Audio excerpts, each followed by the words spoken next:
Главен град без функционален јавен превоз. Скопје и натаму чека нови автобуси, додека граѓаните секојдневно се мачат со нередовни, неточни и дел неклиматизирани автобуси. Не само што не може да си го испланираат времето, туку во изминатиот период се почести се и техничките проблеми кај автобусите, оставајќи ги патниците да се снаоѓаат како да стигнат до својата дестинација. Незадоволство големо.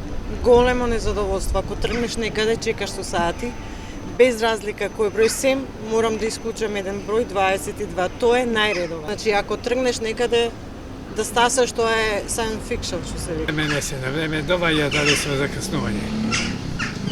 Не е тоа прв пат, само така. Оние што треба да го решат прашањето се возат со државни коли, тие ќе направат по 3-минутна декламација на телевизија, се сликаат и заменуваат по личните работи и по нивното богатење. Тоа е се во ова општество и во оваа држава. Ветувањата за обнова на возниот парк со години остануваат само дел од политичките дебати и говорите на седниците во град Скопје.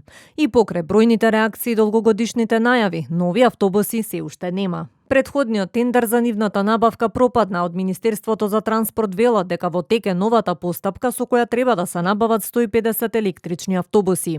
Тендерот за набавка на нови електрични автобуси и електрични полначи беше реобјавен на 28 мај. Согласно роковите, јавниот повик завршува на 6 јули во понеделник, пошто ќе следи постапка на проверка на документи и евалуација на понудите.